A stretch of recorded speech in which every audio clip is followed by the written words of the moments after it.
Dear student, मेरा नाम doctor Mohan Murari Prasad है, असिस्टेंट प्रोफेसर कॉमर्स, है ना। डीएवी कॉलेज सिवान में पोस्टेड हूँ। जैसा कि आज मेरा टॉपिक है लिक्विडेशन ऑफ कंपनी में mode of liquidation of company. Company का जो जो समापन की विधि क्या है। पिछले क्लास में मैंने बताया था कि लिक्विडेशन ऑफ कंपनी का मतलब क्या है, मीनिंग क्या है, लिक्विडेशन ऑफ कंपनी होता क्या है, उसमें क्या प्रक्रिया अपनाया जाता है। ठीक है। ये तो आज जो है ये जो है एमकॉम सेकंड सेमेस्टर के लिए है। आज इसका नोट्स वगैरह जो है वो कॉलेज की वेबसाइट पे अवेलेबल है। ठीक है ना। ये और ग्रुप में भी डाला हुआ है ये चीज़ को है। ठीक है। तो आज जो है हम बताने जा रहे हैं टॉपिक जो है mode of liquidation of a company, कि कंपनी के समापन की क्या क्या विधियां हैं। विधि क्या है। पिछला क्लास में मैंने बताया था कि कंपनी का समापन क्या होता है, प्रक्रिया क्या क्या अपनाया जाता है, ये चीज़ को मैंने बताया था। ठीक है ना। आज हम बताने जा रहे हैं कंपनी के समापन की विधि। तो जैसा कि पिछले क्लास में मैंने ब्रीफ में बताया था कि 3 विधि है। कंपनी के समापन की 3 विधि है। ठीक है ना। ये है पहला होता है voluntary liquidation by the member और क्रेडिटर्स। बोलता है वॉलंटरी लिक्विडेशन मतलब क्या हुआ, ऐच्छिक समापन। ऐच्छिक समापन बाय द मेंबर और क्रेडिटर, या तो उसके सदस्य यानी शेयर होल्डर द्वारा या क्रेडिटर के द्वारा। दूसरा होता है कंपलसरी लिक्विडेशन, अनिवार्य समापन। और तीसरा होता है liquidation under the supervision of court. और बोलता है कि कोर्ट के, न्यायालय के पर्यवेक्षण में समापन। तो ये 3 विधि है। ठीक है। इस क्लास में इसको डिटेल में बताया जाए। ठीक है। तो पहला जो है voluntary liquidation by the member और creditors. Voluntary liquidation by the member और क्रेडिटर्स। ठीक है। तो बोलता है कंपनी का जो समापन होगा या तो मेंबर यानी उसके सदस्य द्वारा, सदस्य से यहाँ मतलब होगा शेयर होल्डर से, यानी voluntary liquidation by the share holder या और क्रेडिटर या उसके क्रेडिटर द्वारा, लेनदार द्वारा होता है। ठीक है। The main object of way voluntary liquidation is that. बोलता है कि जो कंपनी के बोलता ऐच्छिक समापन के जो है, कंपनी का जो ऐच्छिक समापन का जो मुख्य उद्देश्य होता है क्या है, is that the company shall be left to settle their affairs without going to court. इसमें कंपनी को ये छोड़ दिया जाता है कि आप बिना कोर्ट, बिना न्यायालय में जाए हुए ही कंपनी के व्यवसाय को आप समापन कर सकते हैं, उसको सेटल कर सकते हैं, उसको समाप्त कर सकते हैं। बट लेकिन दे में अप्लाई टू द कोर्ट, लेकिन वे लोग जो है वे बोलता है कोर्ट में अप्लाई कर सकता है, आवेदन दे सकता है फॉर एनी डायरेक्शन, अगर कोई निर्देश की जरूरत हो, अगर कोई डायरेक्शन की जरूरत हो, एंड ऑर्डर या कोई आदेश की जरूरत हो। अगर बोलता है किसी पार्टी को बोलता है कि अगर मान लीजिए कि अगर कोई निर्देश या कोई आदेश की जरूरत हो कोर्ट में, तो वैसी स्थिति में वो अप्लाई कर सकता है। इफ़ एंड वेन नेसेसरी, अगर अगर वो जरूरी समझता है तो। बोलता है कि वॉलंटरी लिक्विडेशन में यही है कि बिना कोर्ट में जा गए ही, बिना कोर्ट में गए ही कि बिना गए हुए ही कंपनी अपने व्यवसाय को क्या होगा, सेटल करता है। ये उसमें कंपनी को छोड़ दिया जाता है, कंपनी को स्वेच्छा छोड़ दिया जाता है कि आप चाहें तो बिना कोर्ट में गए, बिना न्यायालय में गए हुए ही ये कंपनी के व्यवसाय को सेटल कर सकते हैं, समाप्त कर सकते, लिक्विडेशन कर सकते हैं। लेकिन अगर वो चाहें तो इस संदर्भ में कोर्ट से जो भी आदेश होगा या डायरेक्शन होता है वो प्राप्त करेगा, अगर वो जरूरत महसूस करे। इफ़ एंड वेन नेसेसरी, अगर वो और जब जरूरत महसूस करता है। वॉलंटरी लिक्विडेशन में ऑकर, बोलता है वॉलंटरी लिक्विडेशन कब होता है, तो इसके कारण है तब होता है, वॉलंटरी लिक्विडेशन तब होता है, घटित होता है। पहला, when the period fix for the duration of the company has expired. बोलता है when the period fixed for the duration of the company has expired। जो इसमें पहला में बताया है कि वॉलंटरी लिक्विडेशन कब होता है, तो बोलता है कि जब जो भी कंपनी का जो पीरियड था, जो फिक्स पीरियड जो है, जितना जब कंपनी की जो स्थापना जिस अवधि के लिए होता है, जिस निश्चित अवधि के लिए हुआ था, वो समाप्त हो जाता है। तो यानी when the period fixed for the duration of the company has expired, जब बोलता है कि जो कंपनी जितनी अवधि के लिए कंपनी का स्थापना किया गया था, अगर उसको वो एक्सपायर हो जाता है, वो समाप्त हो जाता है तब। ठीक है। दूसरा जो हमारा हो गया, if the company passes the special resolution of its winding up by voluntary. अगर कोई कंपनी विशेष रिजोल्यूशन अगर पास करता है ना, of its winding up by voluntary, बोलता है कि अगर ऐच्छिक रूप से समापन के लिए स्पेशल रिजोल्यूशन, एक विशेष अध्यादेश आदेश पर पारित करता है, तब हो गया। यानी पहला तो क्या हुआ, जब कंपनी का जो निर्धारित अवधि है वो समाप्त हो जाए। दूसरा, कंपनी जो है एक स्पेशल रिजोल्यूशन पास करके समापन के वॉलंटरी मतलब ऐच्छिक द्वारा समापन द्वारा ये पास करे तो।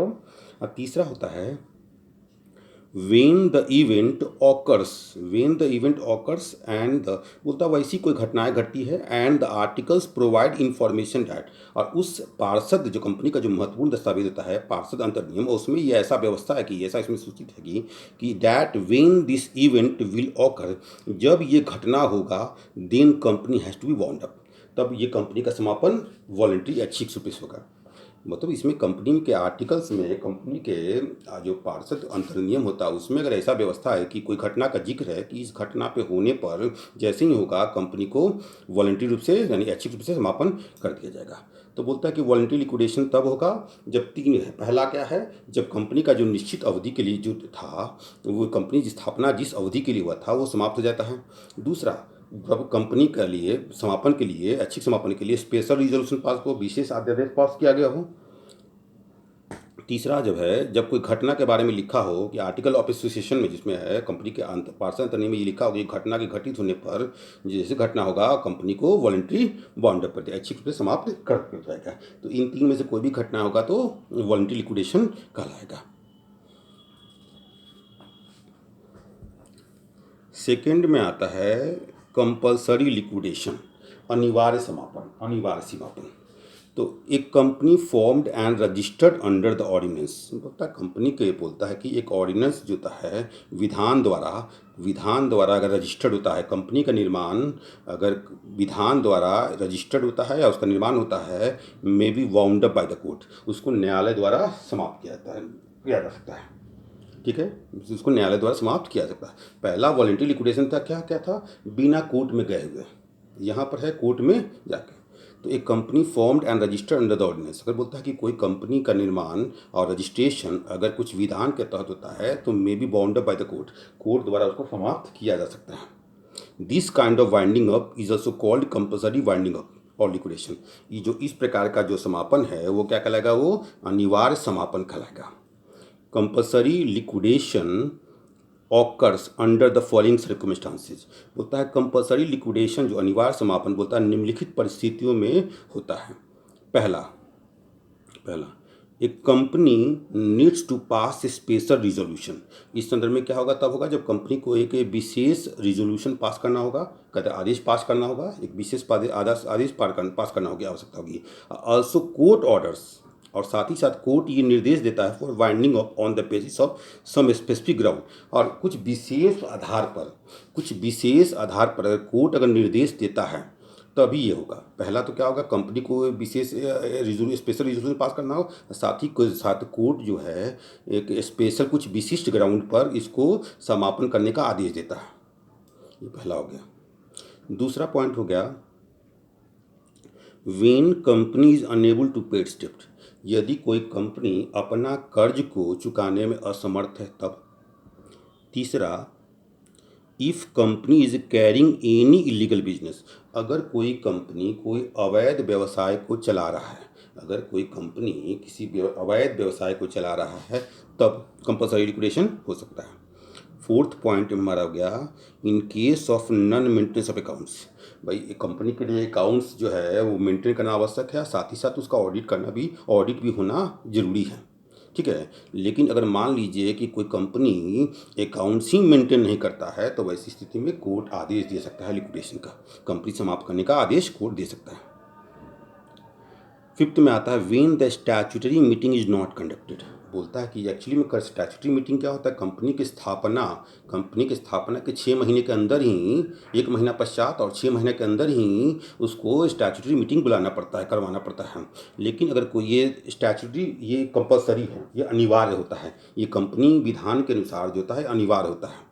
लेकिन अगर कोई ऐसा स्टैट्यूटरी मीटिंग जो होता है, ठीक है, नहीं स्टैट्यूटरी मीटिंग अगर नहीं कंडक्ट किया गया है तो ये कंपल्सरी अनिवार्य समापन अनिवार्य होता है। अगर नहीं स्टैट्यूटरी मीटिंग होता है, वैधानिक सभा का आयोजन नहीं होता है तो वैसी स्थिति में चूंकि कोर्ट द्वारा इसको लिक्विडेशन किया जाता है।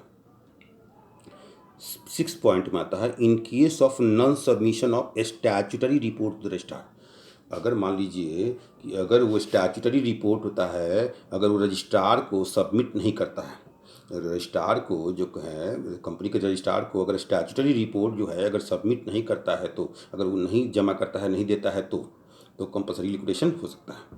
7th पॉइंट में आता है if company unable to start its business within a year after incorporation. अगर कोई कंपनी व्यवसाय को बोलता है कि इनकॉर्पोरेशन के 1 साल के बाद अंदर, 1 साल के स्टार्ट होने के बाद अगर वो स्टार्ट नहीं कर पाता है तब, क्योंकि जब कंपनी का रजिस्ट्रेशन होता है पब्लिक कंपनी में तो 1 साल के 1 साल के अंदर जो होता है सर्टिफिकेट रजिस्ट्रेशन होने के 1 साल के अंदर जो होता है बाद में जो होता है उसको कमेंसमेंट ऑफ बिजनेस करना पड़ता है, व्यवसाय प्रारंभ करना पड़ता है। अगर नहीं करता है तो इसका मतलब है क्या हो, कंप्लायंस नहीं हुआ, कंपनीज एक्ट का या जो भी स्टैट्यूट है उसका कंप्लायंस नहीं होता है। वैसी स्थिति में अगर कोई कंपनी अपना जो रजिस्ट्रेशन होने के बाद 1 साल के अंदर अगर व्यवसाय नहीं स्टार्ट करता है तो कोर्ट जो होता है लिक्विडेशन का आदेश दे सकता है। इसके बाद होता है 8th पॉइंट में if the company is not having minimum number of members. एक कंपनी के लिए एक निश्चित न्यूनतम संख्या सदस्यों की संख्या निर्धारित है, अगर उसका अनुपालन नहीं होता है तब भी अनिवार्य समाप्ति हो सकता है कंपनी का। इन केस ऑफ पब्लिक, यानी पब्लिक कंपनी केस में बोलता है कम से कम 7 सदस्य, मिनिमम 7 मेंबर्स। और in case of private company जो प्रति है, ठीक ना, प्राइवेट कंपनी के में निजी जिसको बोलते हैं हम लोग, निजी कंपनी के में कम से कम 2 मेंबर का होना जरूरी है, 2 होने का जरूरी है। अगर ये नहीं होता है ये तो कंपनी अनिवार्य समापन किया जा सकता है। 9th पॉइंट में if company does not follow the directions of the court और रजिस्ट्रार और कंपनीज एक्सेट्रा कमीशन एक्सेट्रा। अगर कोई कंपनी जो भी कोर्ट का या रजिस्ट्रार का या जो भी कमीशन आयोग है उसके अगर निर्देशों को नहीं अनुपालन करता है तब भी अनिवार्य समाप्ति किया जा सकता है कंपनी का। तो ये हमारा आ गया कंपल्सरी लिक्विडेशन का था। तीसरा जो विधि है वो है आपका liquidation under the supervision of court, यानी न्यायालय के पर्यवेक्षण में समाप्ति। ठीक है, तो बोलता है when company has passed special और extraordinary resolution for its liquidation. बोलता है कि अगर समापन के लिए कोई कंपनी विशेष या एक्स्ट्रा ऑर्डिनरी रिजोल्यूशन पास करता है, पारित करता है, ठीक है ना, विशिष्ट आदेश पारित करता है, ये चीज़ को the court can pass an order. Court जो है एक आदेश पारित कर सकता है on application of creditors, contributors और a other persons for conducting of liquidation और winding of a company under the supervision of court. तो बोलता है कि अगर कोई स्पेशल या एक्स्ट्रा ऑर्डिनरी रिजोल्यूशन, कोई विशेष या अति विशेष जो होता है असाधारण परिस्थिति में अगर कोई पास करता है रिजोल्यूशन, कोई आदेश पास करता है कंपनी के वाइंड अप के संदर्भ में, कोर्ट इसके संदर्भ में ऑर्डर दे सकता है किसके, तो on the application of creditor या कंट्रीब्यूटर, यानी कंट्रीब्यूटर इसका शेयर होल्डर्स या कोई भी अन्य जो रिलेटेड पार्टी है इससे संबंधित पक्षकार के आवेदन पे। बोलता है कि क्रेडिटर महाजन, लेनदार या कंट्रीब्यूटर्स जो निवेश करता है जिसको शेयर होल्डर बोल सकते हैं, या अदर पर्सन से मतलब यहाँ संबंधित पक्षकार द्वारा किसी के द्वारा भी आवेदन देने पर जो है ना लिक्विडेशन को कंडक्ट करने के लिए, समापन के लिए, ठीक है ना, under the supervision of court, court के अपने पर्यवेक्षण में समापन के लिए आवेदन करने पर कोर्ट ऐसा उसको कर सकता है, ऑर्डर दे सकता है। लिक्विडेशन क्या होगा, तो न्यायालय अपने पर्यवेक्षण में कंपनी के समापन की प्रक्रिया को देखरेख कर सकता है, आदेश दे सकता है। ठीक है ना, ये 3 मेथड था। ठीक है, थैंक यू।